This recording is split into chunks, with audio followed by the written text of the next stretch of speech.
Doctor ortho Ayurvedic oil और capsule, अब दर्द भी घुटने टेकेगा। मुख्यमंत्री पुष्कर सिंह धामी की कर्मचारियों और पेंशनरों को बढ़ी सौगात। कर्मचारियों का बड़ा महंगाई भत्ता, 50 करोड़ रुपए के विकास कार्यों को भी मिली मंजूरी।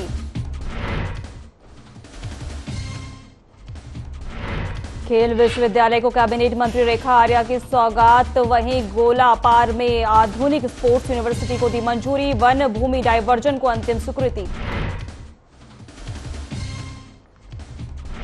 पीएम नरेंद्र मोदी की ईंधन बचत अपील पर दिखा असर। सूचना विभाग में शुरू हुआ no fuel day. Public transport से पहुंचे अधिकारी कर्मचारी।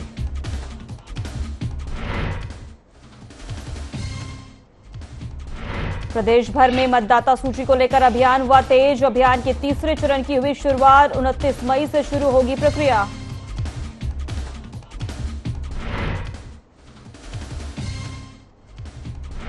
भीमताल डैम के गेट बदलने का कार्य हुआ शुरू। 1 करोड़ से होगा निर्माण कार्य। साथ ही झील गंदी करने वाली पर होगी कार्रवाई।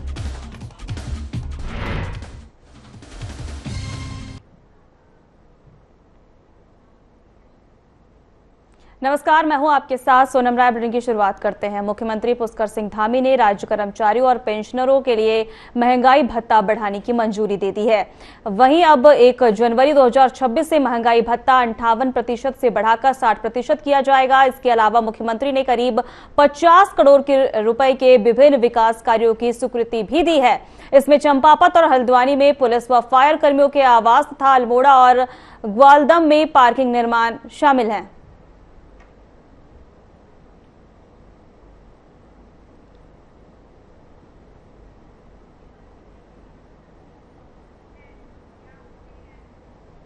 खेल मंत्री रेखा आर्य ने कहा है कि महिला स्पोर्ट्स कॉलेज लोहाघाट में प्रवेश से वंचित प्रतिभाशाली छात्राओं को स्पॉट ट्रायल के लिए जरिए एक और मौका दिया जाएगा। कॉलेज में अब तक 1000 से अधिक आवेदन प्राप्त हुए हैं। समीक्षा बैठक में मंत्री 38वें राष्ट्रीय खेल के पदक विजेताओं को आउट ऑफ टर्न नौकरी देने की प्रक्रिया तेज करने के निर्देश दिए। राज्य में खेलों को बढ़ावा देने के लिए 1 डिस्ट्रिक्ट 1 स्पोर्ट्स नीति पर भी काम जारी है।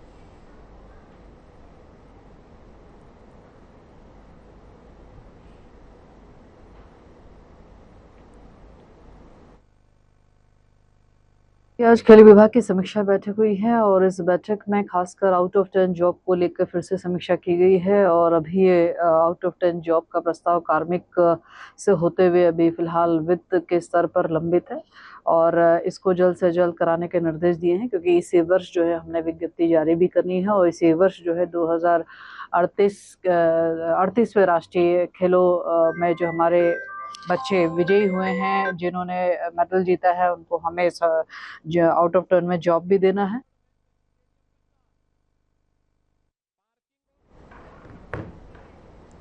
उत्तराखंड के पहले खेल विश्वविद्यालय निर्माण को बड़ी मंजूरी मिल गई है। रेखा आर्या ने बताया है कि भारत सरकार के वन मंत्रालय ने 12.317 हेक्टेयर वन भूमि डायवर्जन को अंतिम स्वीकृति दे दी है। नैनीताल के गोलापार क्षेत्र में बनने वाला यह विश्वविद्यालय खिलाड़ियों के लिए आधुनिक प्रशिक्षण, खेल विज्ञान और अनुसंधान का प्रमुख केंद्र बनेगा। मंत्री ने कहा है कि मुख्यमंत्री पुष्कर सिंह धामी के नेतृत्व में खेल अवस्थापना को लगातार मजबूत किया जा रहा है।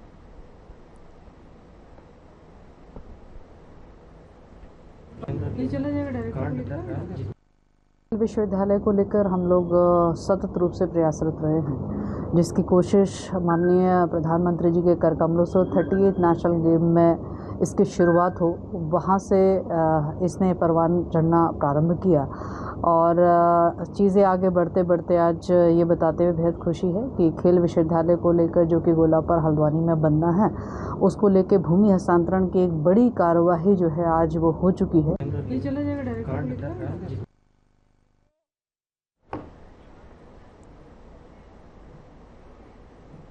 मंगलौर सामुदायिक स्वास्थ्य केंद्र में मरीज को समय पर उपचार नहीं मिलने के आरोप के बाद हंगामा हो गया है। इलाज को लेकर पूर्व नगर पालिका चेयरमैन और डॉक्टर के बीच तीखी बहस हुई है। मौके पर पहुंचे काजी निजामुद्दीन ने स्वास्थ्य व्यवस्थाओं पर नाराजगी जताते हुए बेहतर सुविधा देने की मांग की है। मरीज की पत्नी ने अस्पताल कर्मचारी पर अभद्रता के आरोप लगाए हैं। वहीं स्वास्थ्य विभाग की ओर से मामले में अपना पक्ष रखा गया है।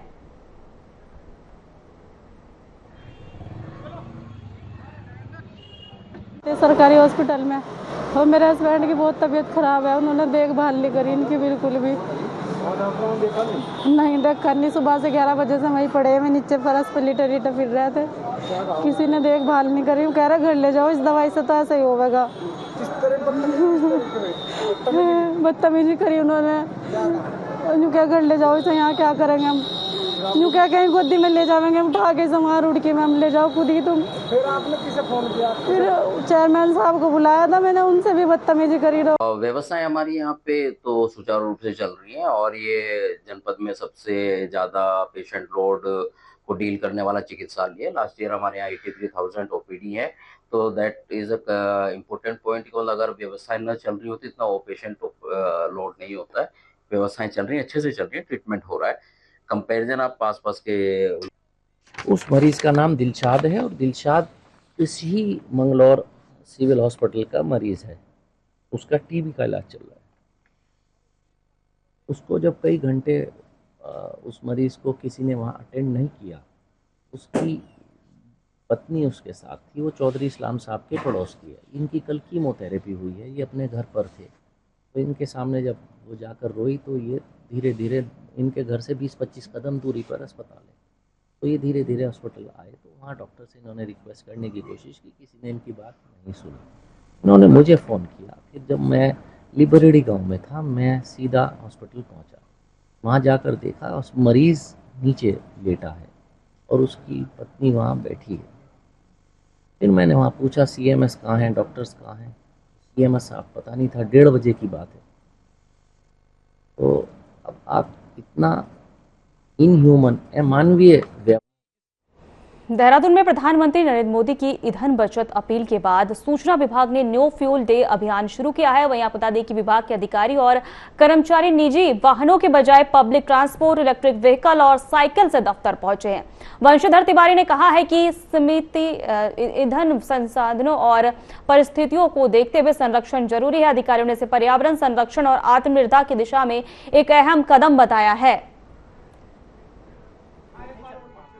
माननीय प्रधानमंत्री जी ने अपील की देशवासियों से, फिर माननीय मुख्यमंत्री जी ने भी सभी से अपील किया। जो पश्चिम एशिया का संकट चल रहा है, आप सभी को अवगत हैं उस सारे घटनाक्रम से। तो ईंधन बचाओ और ऊर्जा बचाओ अभियान के तहत एक दिन राज्य सरकार ने नो व्हीकल डे घोषित किया हुआ है कि विभाग अपने अपने स्तर से ट्रांसपोर्ट से आप यहाँ पर पहुँचे, क्या कुछ है? ये माननीय प्रधानमंत्री जी के निर्देश, आग्रह जो आम जनता से की है, माननीय मुख्यमंत्री जी के जो निर्देश है और शासन से प्राप्त निर्देशों के क्रम में एक बहुत क्या कहते हैं उज्जवल भविष्य, विकसित भारत के लिए एक हरित क्रांति जैसा ये काम है। हमारी ऊर्जा की ओर बढ़ रहा है, जिससे हमारी आत्मनिर्भरता भी बढ़ेगी। आह्वान किया था, सभी लोगों से विनती की थी, तो यदि एक एक आदमी उसका पालन करेंगे तो निश्चित रूप से देश को बड़ा फायदा उसमें होने वाला है। आज उनकी सूचना विभाग में भी सैटरडे को नो व्हीकल डे घोषित किया था, तो मैं भी अपने घर से विजय पार्क से, मुझे लगता है लगभग 16 से 17 किलोमीटर की दूरी है, पैदल आया हूँ वहाँ से। और मैं ठीक 8:45 बजे वहाँ से चला था। और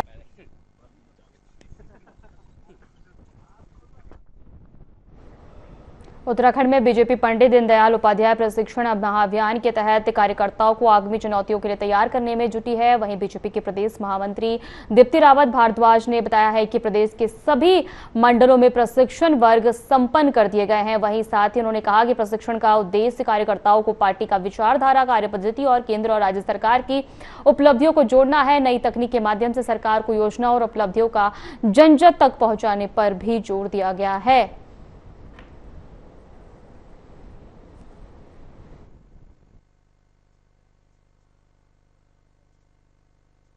हमारे सभी जिलों में, पहले मंडलों में संपन्न हुए जिले जो प्रशिक्षण है हमारे पार्टी के, भारतीय जनता पार्टी के, और उसके बाद अब जो जिले हैं उनमें भी जो हमारे चार धाम वाले हम कहेंगे जो हमारे जिले थे, उनमें हमने पहले इसको प्रशिक्षण को पूरा किया।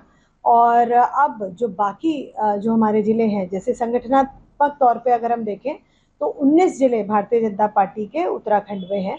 उनमें से हमारे केवल ऐसे 2 जिले हैं, 3 जिले हैं जिनके अभी प्रशिक्षण अभी बाकी है। जो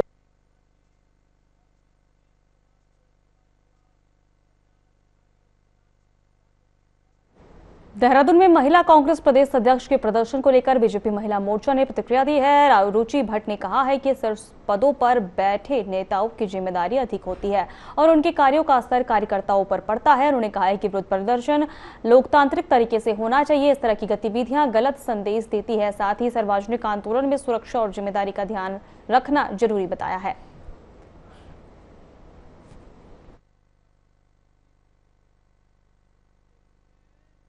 देखिए, कांग्रेस की वो प्रदेश अध्यक्ष हैं और महिला प्रदेश अध्यक्ष होने का जो उनका रोल है वो बहुत जिम्मेदारी का रोल होता है, क्योंकि देखिए कोई भी अध्यक्ष होता है वो रोल मॉडल की तरह है अपने कार्यकर्ताओं के लिए, और यहाँ बहनें वैसे ही बहुत इमोशनल होती हैं। अगर इस तरह की हरकत वो कर रही हैं तो उससे वो अपना नुकसान तो कर ही रही हैं और साथ में पता चला कोई दुर्घटना हो जाती तो और चीजों को भी नुकसान होता है।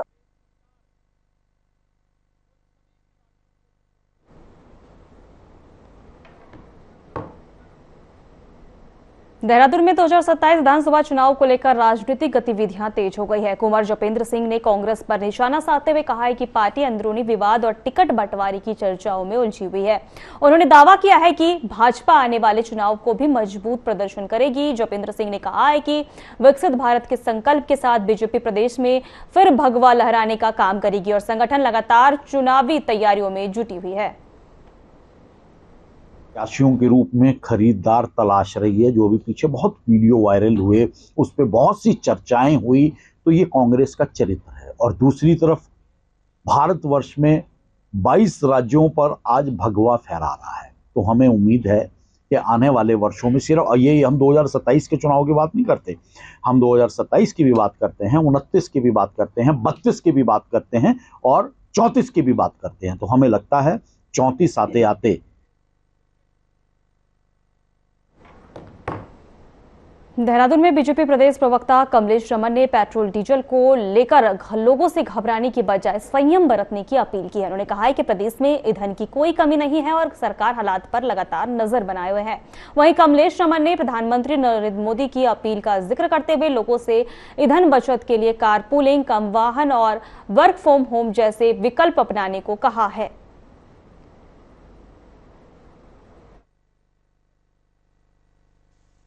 देखिए, सबसे पहले तो मैं अपने प्रदेश वासियों से निवेदन करूंगी कि किसी को भी पैनिक होने की आवश्यकता नहीं है, घबराने की आवश्यकता नहीं है। हमारे पास पेट्रोल डीजल की पूर्ति है और उनको किसी प्रकार की दिक्कत या परेशानी नहीं होगी। देखिए, सब जानते हैं कि वैश्विक दबाव जिस तरीके से पड़ा है उसमें थोड़ी बहुत परेशानियां, दिक्कत होती हैं और इसीलिए देश के प्रधानमंत्री जी ने कहा है और एक अपील करी है देशवासियों से कि आप ईंधन बचाने का काम करें, आप फ्यूल को बचाने का काम करें। उसमें पेट्रोल डीजल जो भी हमारा है उसकी अगर हम बचत करेंगे तो हम बहुत लंबे समय तक सरवाइव कर पाएंगे।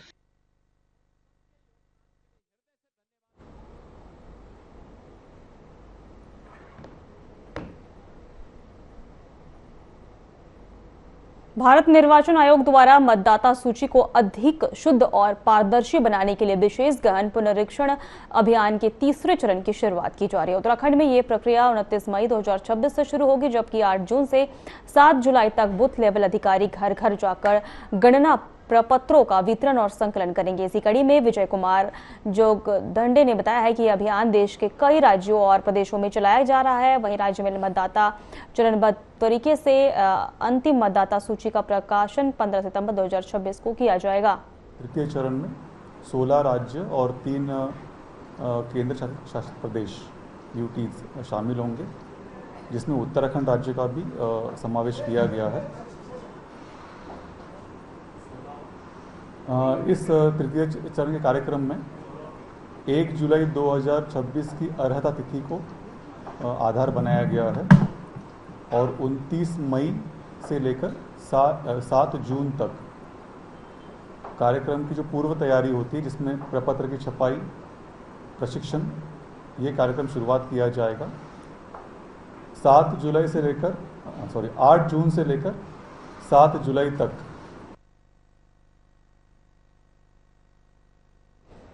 देहरादून नगर निगम क्षेत्र में जनगणना के प्रथम चरण के तहत मकानों की गणना का कार्य तेजी से चल रहा है। वहीं नमामि बंसल ने बताया है कि शहर के 5 चार्ज में 1956 ब्लॉक्स चिन्हित किए गए हैं, जिनमें से करीब 1800 ब्लॉक्स में सर्वे कार्य जारी है। लगभग 60 ब्लॉक्स में गणना पूरी हो चुकी है। नगर निगम का लक्ष्य सप्ताह के अंत तक अधिकांश वार्डों के कार्य पूरा करना है। वहीं कर्मचारियों को तकनीकी और प्रशिक्षण सहायता भी दी जा रही है।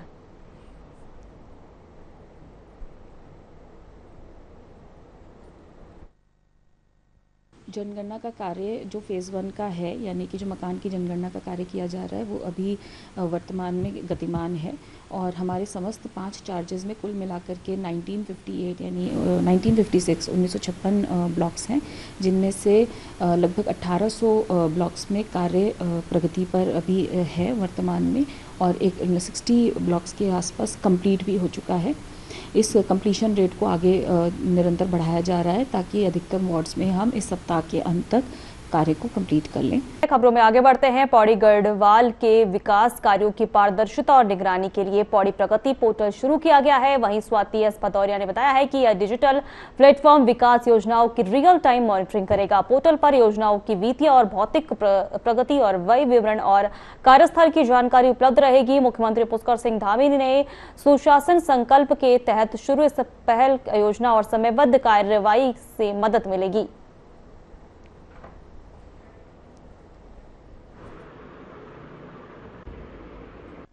इसमें जैसे माननीय मुख्यमंत्री जी के भी निर्देश हैं कि डिजिटल गवर्नेंस पे अधिक से अधिक काम किया जाए, जिससे कार्यों की पारदर्शिता सुनिश्चित की जा सके।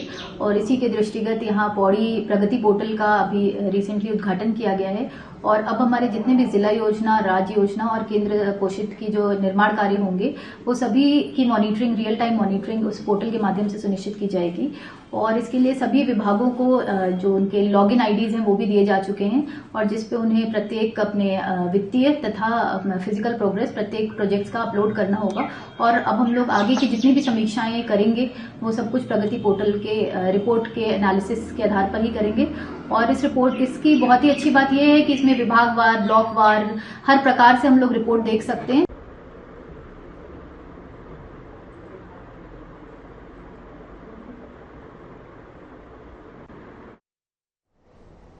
देहरादून में वर्षवार भर्ती की मांग को लेकर हुए प्रदर्शन के बाद पुलिस ने ज्योति रौतेला समेत 5 लोगों के खिलाफ मुकदमा दर्ज किया है। पुलिस के अनुसार प्रदर्शनकारी परेड ग्राउंड की पानी की टंकी पर चढ़ गए थे और समझाने के बावजूद नीचे नहीं उतरे। प्रमोद कुमार ने बताया कि सार्वजनिक व्यवस्था प्रभावित होने पर विभिन्न धाराओं में मामला दर्ज किया गया है। वहीं कांग्रेस ने कार्रवाई को विरोध की आवाज दबाने का प्रयास बताया है।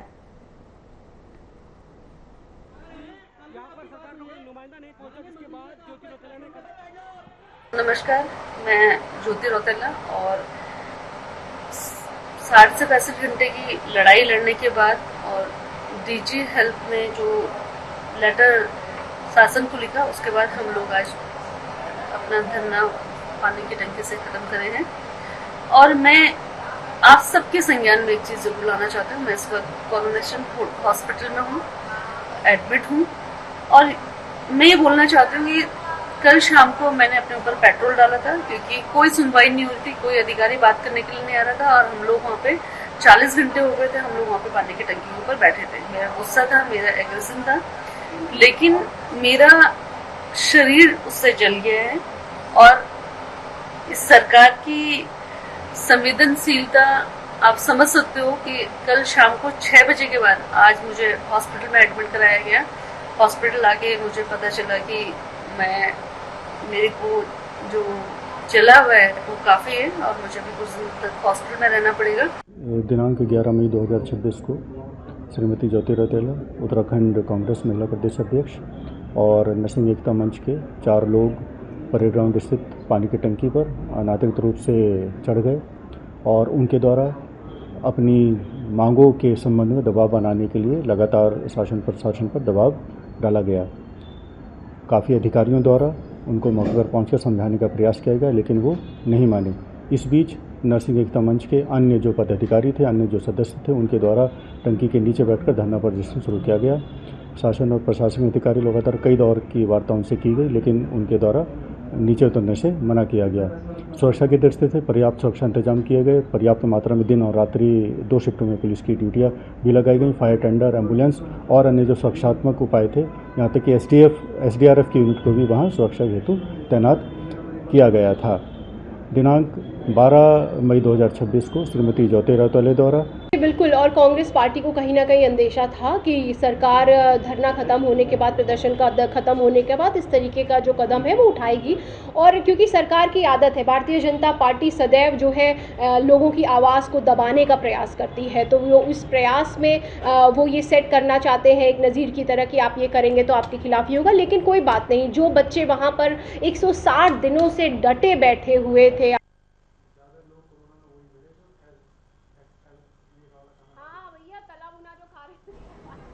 फिलहाल हमारे खास बुलेटिन में इतना ही। नमस्कार।